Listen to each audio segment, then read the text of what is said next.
nama aku Halimah Rizala dengan NIM 24040201118.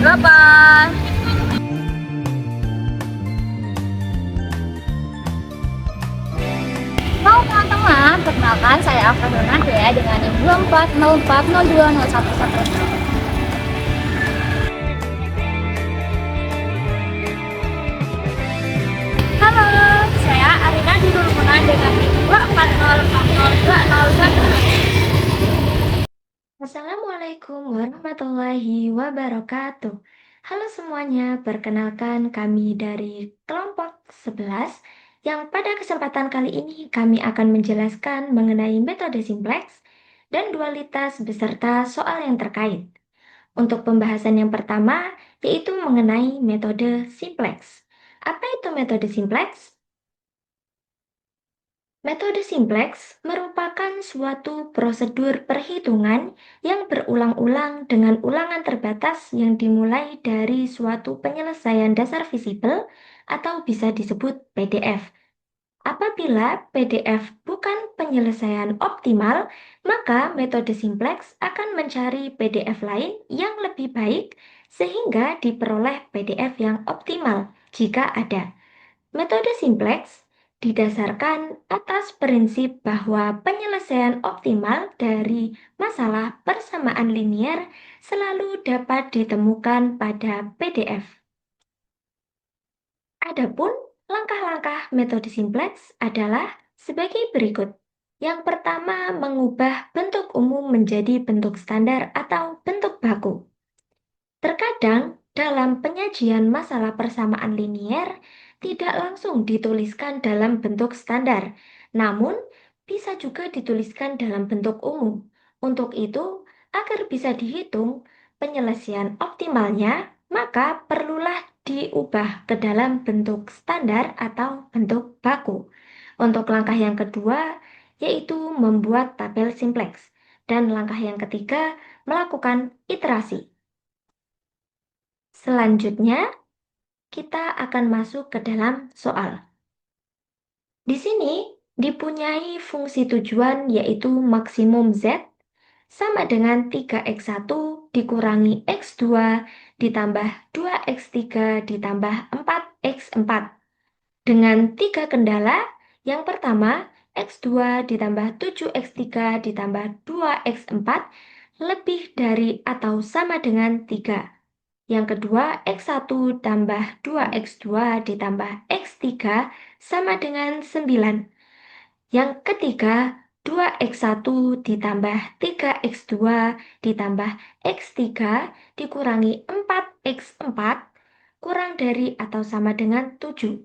Dengan XJ lebih dari atau sama dengan 0 dan J sama dengan 1, 2, 3, dan 4.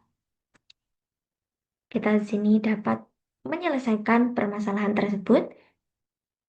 Kita bisa lihat pada kendala kedua, di sini X1 plus 2X2 plus X3 sama dengan 9. Kita bisa memecah kendala ini menjadi dua kendala lainnya, yaitu menjadi X1 ditambah 2X2 ditambah X3 kurang dari atau sama dengan 9. Dan untuk kendala yang kedua, X1 ditambah 2X2 ditambah X3 lebih dari atau sama dengan 9. Sehingga yang awalnya kita miliki kendala itu ada 3, maka menjadi 4 kendala. Selanjutnya, karena terdapat bentuk pertidaksamaan yang tidak baku, maka harus diubah terlebih dahulu ke dalam bentuk baku. Di sini kita punya dua bentuk pertidaksamaan yang tidak baku, yaitu pada kendala yang pertama dan pada kendala yang ketiga.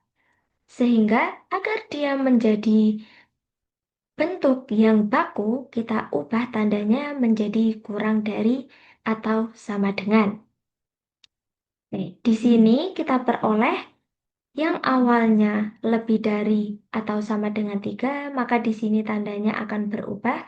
Dan untuk tidak samaannya juga akan berubah, sehingga diperoleh negatif X2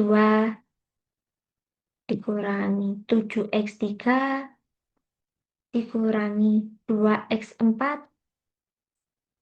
dan tandanya menjadi kurang dari sama dengan 3. Lalu untuk yang kendala kedua, karena bentuknya sudah baku, maka tetap tidak diubah. Untuk kendala yang ketiga, karena awalnya dia lebih dari atau sama dengan 9, maka supaya dia menjadi bentuk baku, kita ubah menjadi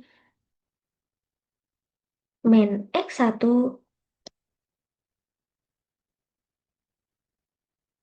minus 2X2 minus X3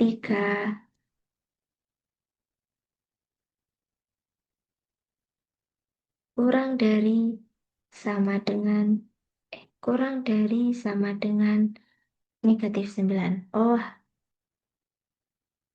untuk kendala yang pertama, di sini ada kesalahan. Harusnya kita dapat tuliskan ini karena semuanya diubah menjadi kurang dari sama dengan, maka di sini tiganya berubah menjadi negatif 3.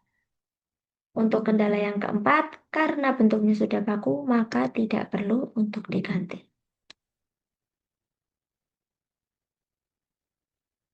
Bentuk di atas sudah bentuk baku, sehingga dapat dihitung untuk maksimum dan dualitasnya.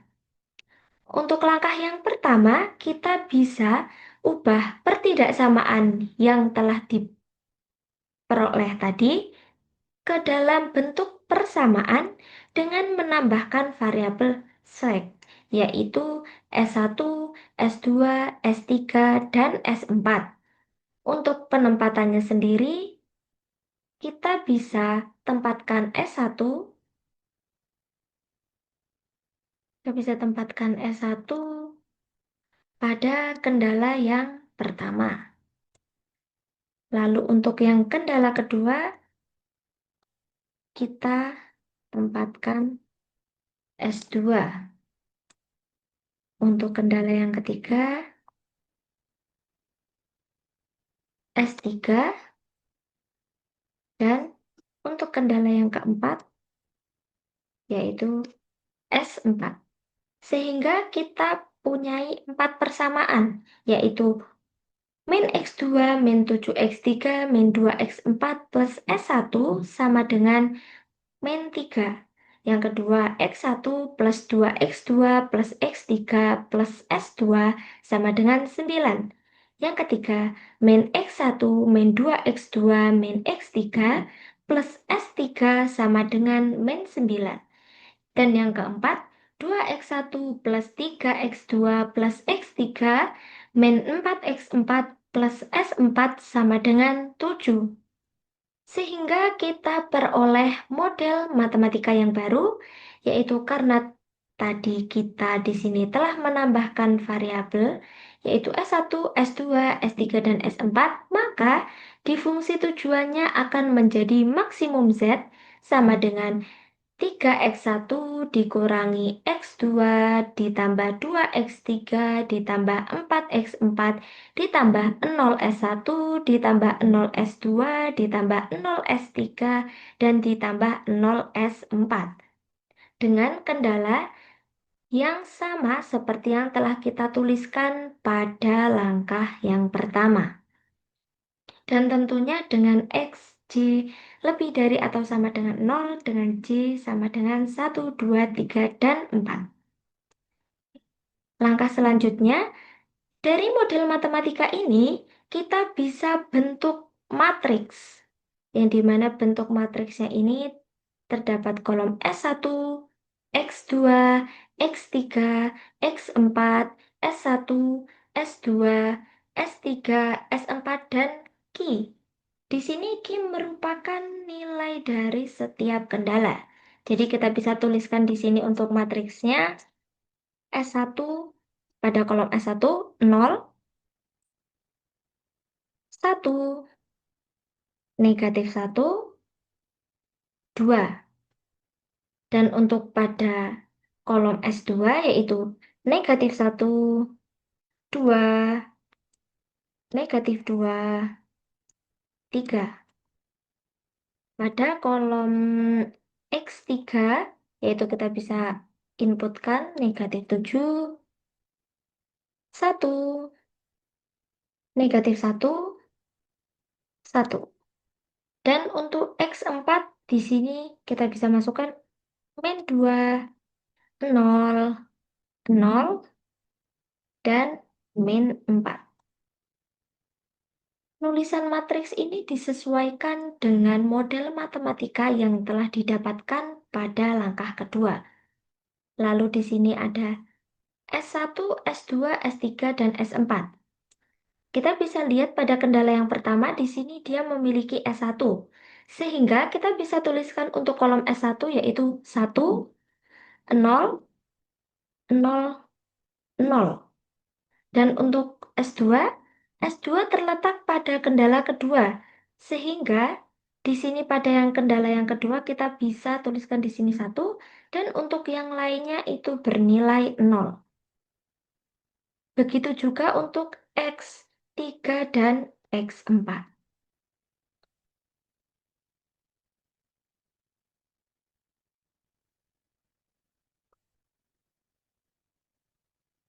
Oke, dan di sini key-nya kita bisa inputkan yaitu negatif 3, 9, negatif 9, dan 7.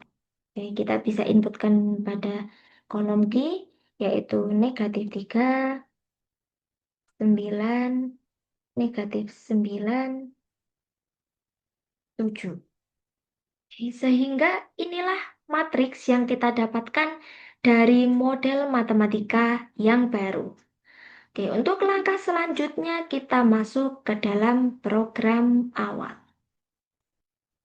Berbeda dengan tabel matriks tadi, di sini kita punyai tabel simplex, tabel pada program awal yang di sini terdapat kolom X, kolom CB, VDB, Key, X1, X2, X3, X4, S1, S2, S3, S4, dan P. Di sini P merupakan penilaian. Dan di sini bisa dilihat, di sini merupakan nilai dari X1, X2, X3, X4, S0, S2, S3, S4 yang didapatkan dari fungsi tujuan. Yang didapatkan dari sini bisa diinputkan pada baris ini. Oke, di sini kita bisa isi pada kolom VDB, kita isi dengan S1, S2, S3, dan S4.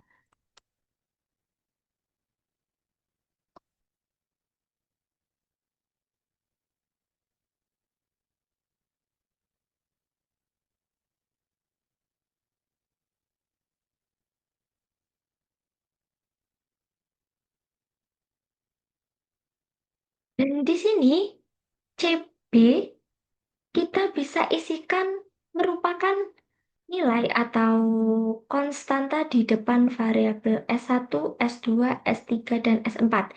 Di sini karena semuanya nilainya 0, maka kita bisa tuliskan untuk kolom CB bernilai 0. Lalu untuk key sendiri, kita bisa isikan seperti pada kolom matriks yang sebelumnya, yaitu min 3, 9, min 9, 7. Dan untuk X1, 0,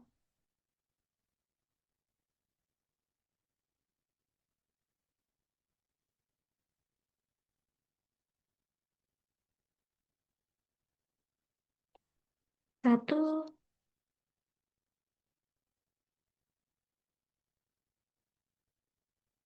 min 1, 2. Dan untuk X2 kita bisa masukkan min 1, 2, min 2, min 2, 3. X3 min 7, 1, min 1, 1. Lalu untuk X4 min 2, 0, 0, min 4. Lalu untuk S1 di sini kita bisa tuliskan 1, 0, 0, 0.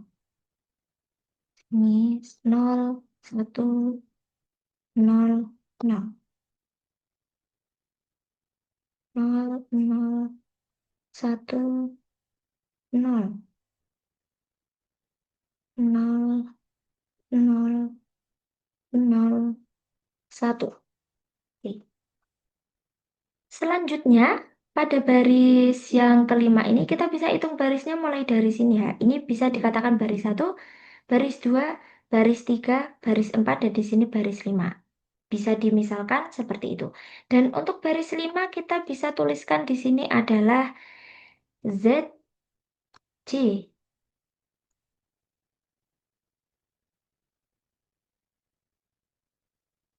Sini adalah Z, Z, C.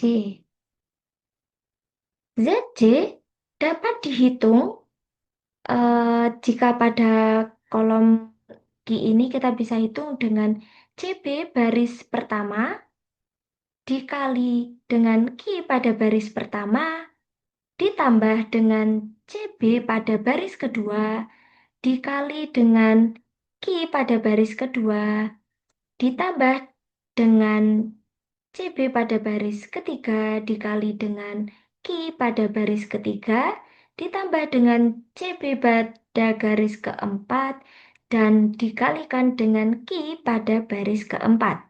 Sehingga kita peroleh nilainya untuk ZC yang pertama adalah 0. Karena di sini nilai CB semua 0. Sehingga kita bisa tuliskan untuk ZC yang lain juga bernilai 0.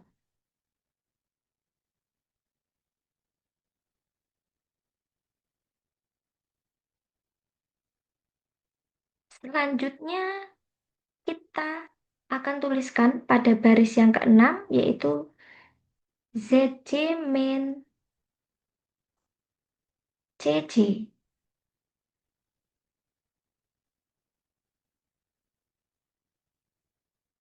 Cara mencari ZC min CC di sini, yaitu dengan cara mengurangkan ZC yang tadi sudah diperoleh dengan CC, nilai di sini, nilai di atas sini. Sehingga untuk pada kolom X1 kita peroleh 0 dikurangi 3, yaitu menjadi negatif 3. Lalu untuk kolom X2 kita punya ZC min CC itu 1. Lalu untuk yang X3 kita punya min 2. Lalu untuk yang X4 kita punya min 4. Lalu yang ini kita punya 0, 0, 0, dan 0. Lalu bagaimana langkah selanjutnya?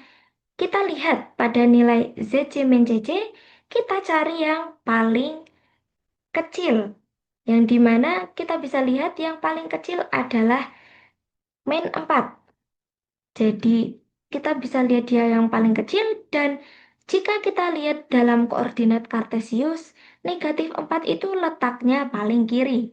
Sehingga pada bagian ini, pada kolom X4 ini, kita bisa tandai min 4 sebagai kolom kunci. Oke. Lalu, di sini karena ada kolom kunci, kita juga perlu mencari untuk baris kunci. Lalu bagaimana untuk mencari baris kunci? Nah, baris kunci kita bisa tuliskan pada kolom P ini, di mana baris kunci itu bisa dicari dengan cara membagi nilai Ki dengan nilai yang berada pada kolom kunci. Sehingga di sini kita bisa tuliskan negatif 3 dikurangi negatif 2. Eh, mohon maaf, negatif 3 dibagi dengan negatif 2. 9 dibagi dengan 0. Min 9 dibagi dengan 0. 7 dibagi dengan min 4. Atau kita bisa tuliskan di sini, yaitu min 3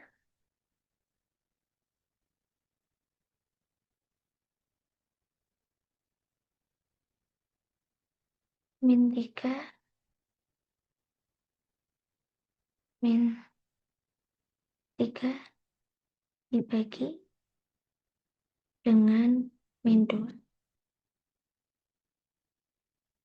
Terus di sini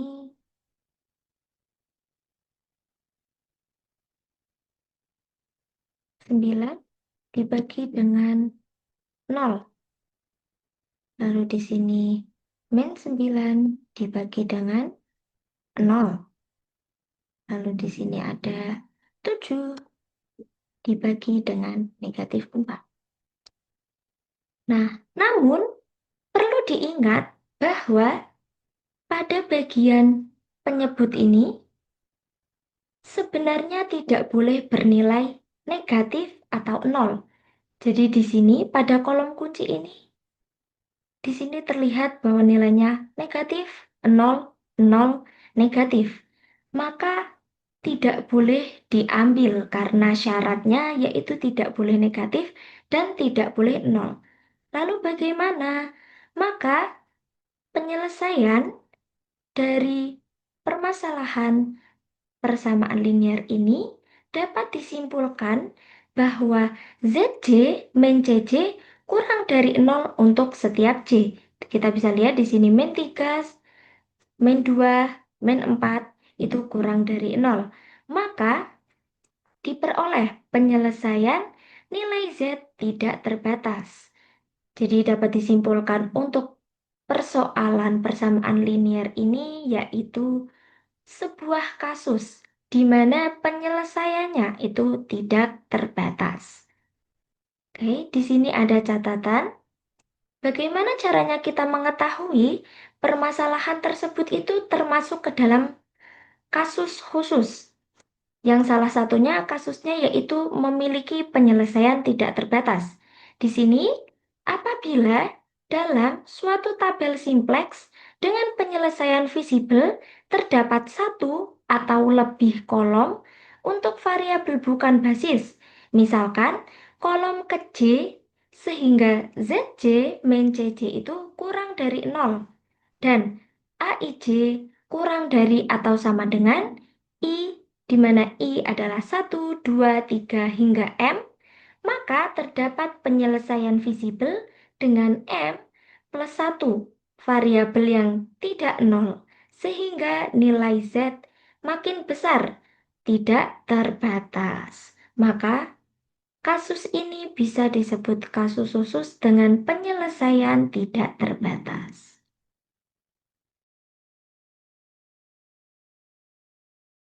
Assalamualaikum warahmatullahi wabarakatuh. Jadi di sini saya akan menghitung gimana caranya mencari dual. Yang pertama adalah menentukan minimumnya dari yang tadi maksimumnya yang telah dihitung. Di sini minimum Z aksen sama dengan negatif 3 X1 ditambah 9 X2 dikurangin 9 X3 ditambah 7 X4. Dengan X2 dikurangin X3 ditambah 2 X4 lebih besar atau sama dengan 3. Negatif X1 tambah 2 X2 dikurangin 2 X3 ditambah 3 X4 lebih besar sama dengan negatif 1.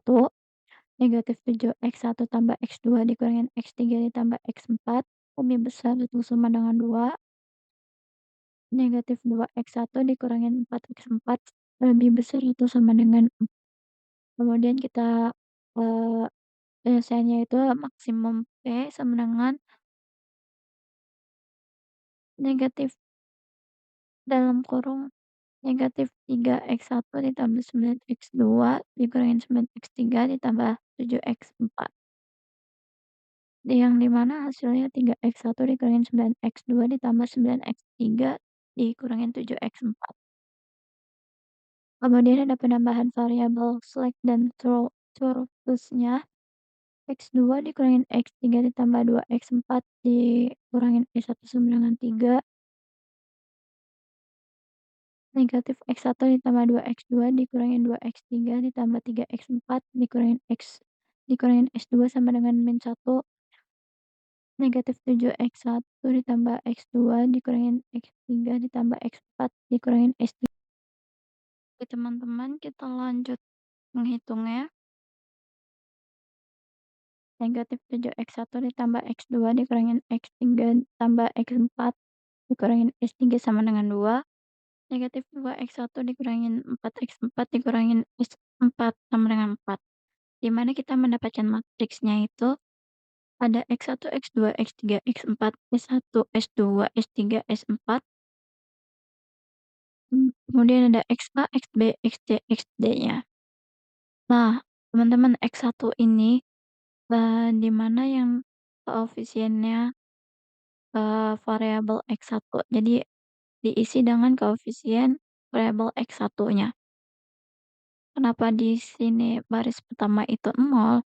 Karena pada saat di sini itu tidak ada X1-nya, maka ditulis 0 atau diisi 0.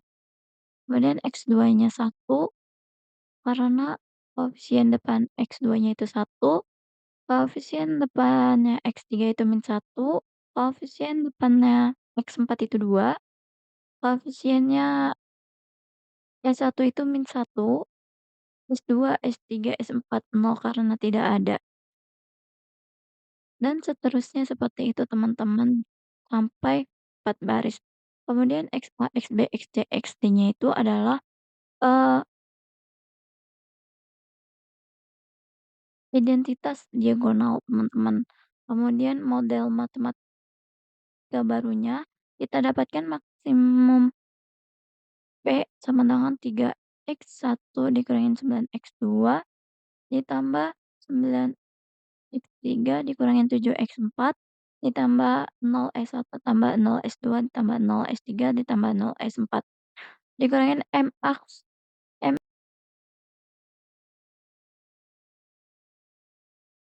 Nah, model matematika barunya itu kita dapatkan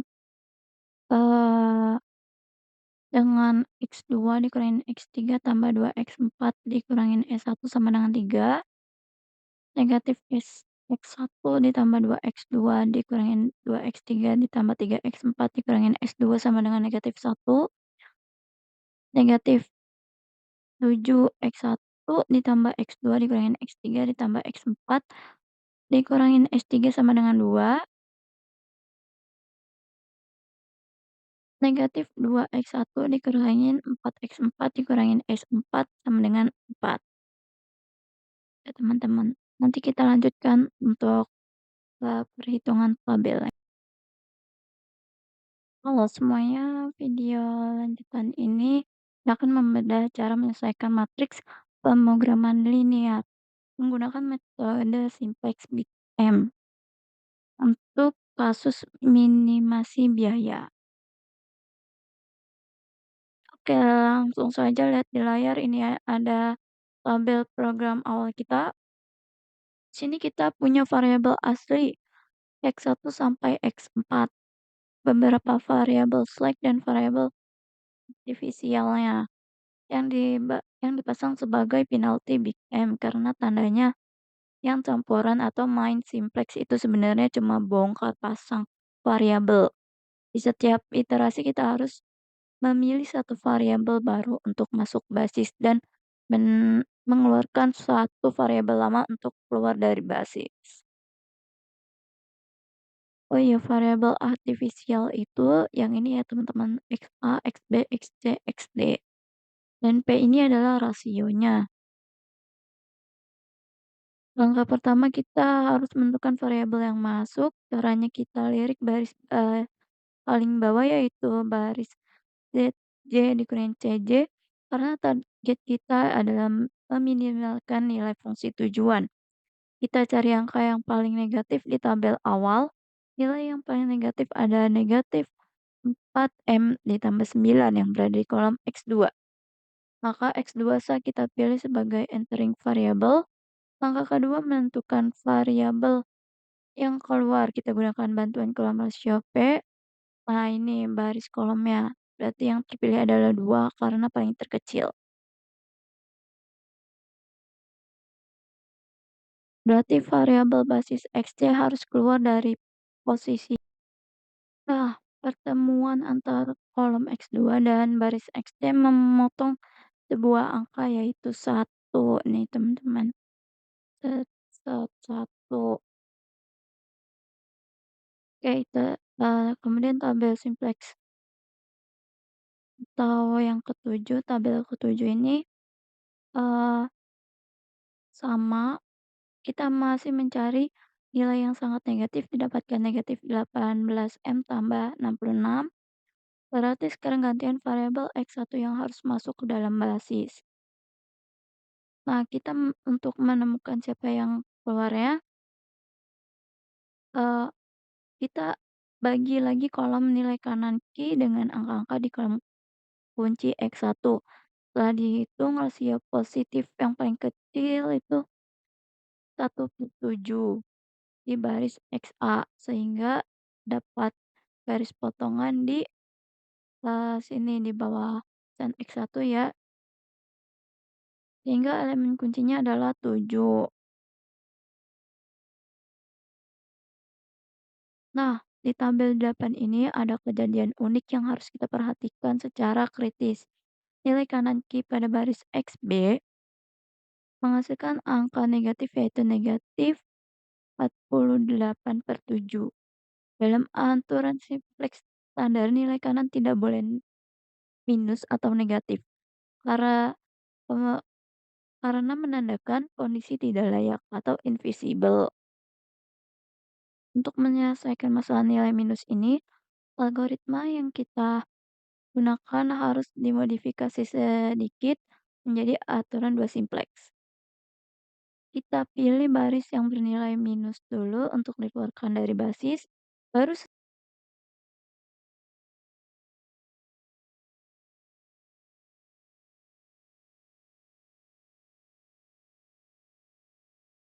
nah kita pilih baris yang bernilai minus dulu untuk dikeluarkan dari basis, baru setelah itu kita mencari kolom kuncinya untuk memasukkan variabel baru. Setelah kita lakukan perputaran dua simplex untuk menyingkirkan nilai, akhirnya kita berada di op- eh, tabel optimal akhir.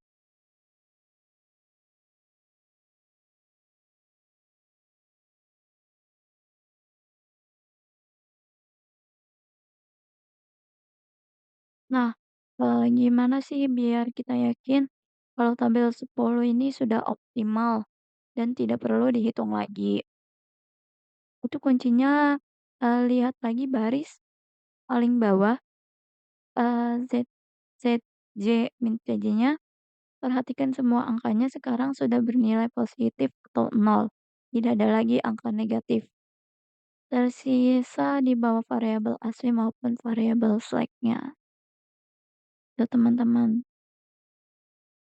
Oke, itu cukup untuk cara menghitung dualitasnya. Kita akan lanjut ke perhitungan menggunakan Halo teman-teman semua, jadi sebelumnya karena teman saya sudah menjelaskan mengenai konsep metode simplex dan dualitas dalam program linier, oleh karena itu pada kesempatan kali ini saya akan melanjutkan pembahasan pada bagian penerapan penyelesaian menggunakan aplikasi POMCAM for Windows. Nah, POMCAM sendiri adalah salah satu software yang dapat digunakan untuk membantu menyelesaikan permasalahan program linier secara lebih cepat dan praktis. Nah, melalui aplikasi ini, proses perhitungan pada metode simplex dapat dilakukan secara otomatis, sehingga memudahkan pengguna dalam memperoleh solusi optimal beserta interpretasi hasilnya.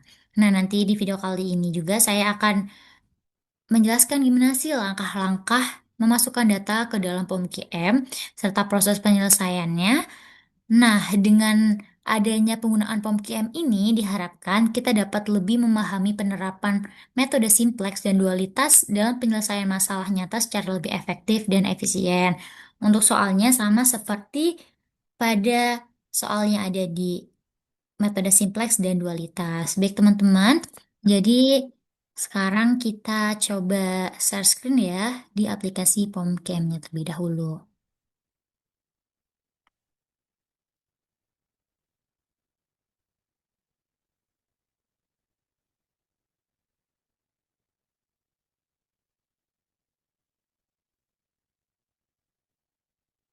Baik, teman-teman. Jadi, ini adalah tampilan di awal ketika teman-teman sudah masuk ke dalam aplikasi POMKM, di mana di aplikasi POMKM ini juga terdapat beberapa modul TRIA.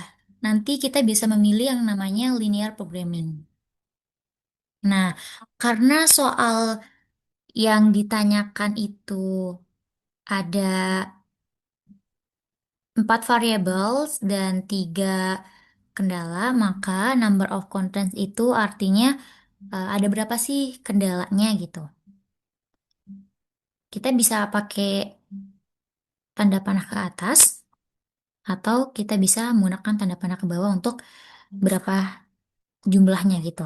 Nah, karena di soal itu kita ada 3 kendala, maka 3 atau teman-teman juga bisa hapus terus langsung klik 3 gitu. Nah, kemudian number of variable, variabelnya itu ada berapa? Nah, karena di soal yang pertama itu ada 4 variabel, maka kita tulis 4. Selanjutnya, objektivitasnya itu maksimum. Kita klik OK. Nah, setelah itu kita bisa mengisi nih maksimumnya tuh berapa di X1, X2, X3, X4. Nah, X1-nya itu ada 3, X2-nya ada -1, X3-nya ada +2, X4-nya ada 4. Kemudian, kendala yang pertama itu ada 0, kemudian ada 1, kemudian ada 7, kemudian ada 2, tandanya ini lebih dari sama dengan. Teman-teman bisa melihat. Nah, sama dengan 3. Kemudian di kendala yang kedua, tuh X1-nya ada 1, kemudian X2-nya itu 2, X3-nya itu 1, X4-nya 0. Kendala kedua itu sama dengan ya teman-teman, sama dengan 9. Kemudian kendala ketiga itu ada 2, kemudian ada +3, kemudian ada 1, dan ada -4. Tandanya itu kurang dari. Kurang dari sama dengan 7. Nah, di tampilan seperti ini kita sudah isi semua ya dari nilai maksimum, kendala 1, kendala 2, kendala 3. Nah, selanjutnya gimana sih cara kita biar tahu nih buat mengerti hasil metode simplexnya maupun dualitasnya. Jadi teman-teman bisa ngeklik yang namanya solve atau penyelesaian. Nah, linear programming result. Jadi hasil program linearnya itu the solution is unbounded, artinya berarti hasilnya tidak terbatas gitu. Hasilnya tidak terbatas, kemudian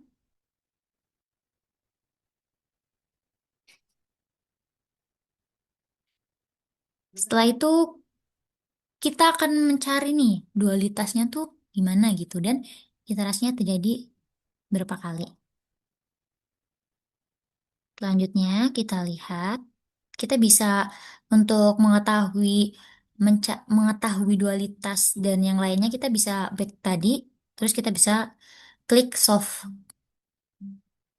Nah, kita bisa lihat nih di sini ada pilihannya iteration.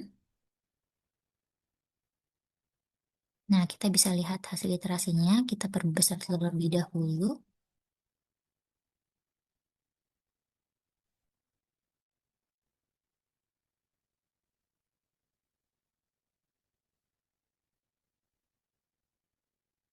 Biar lebih jelas.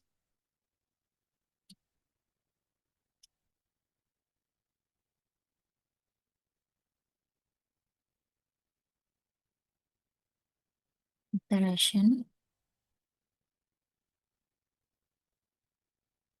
Iterasinya bisa dilihat teman-teman. Kita bisa scroll sampai ke bawah.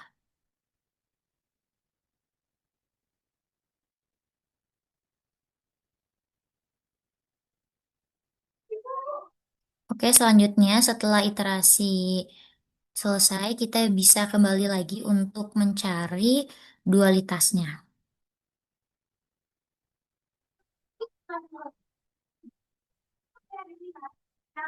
Kita perbesar, jadi kita bisa dapatkan hasil dualitasnya seperti yang ditampilkan pada sel POMKM. Nah, teman-teman, jadi ketika kita ingin mengerjakan program linear, untuk kita baiknya kita mencoba terlebih dahulu secara manual.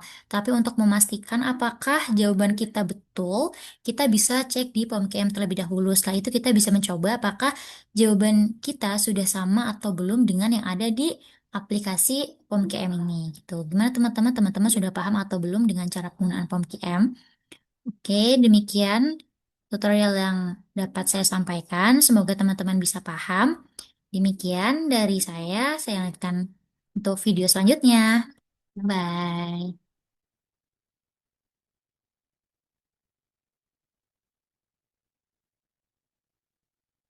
Baik teman-teman, karena tadi saya sudah menjelaskan, baik penjelasan sudah selesai. Semoga teman-teman juga dapat paham dengan apa yang sudah saya jelaskan. Terima kasih.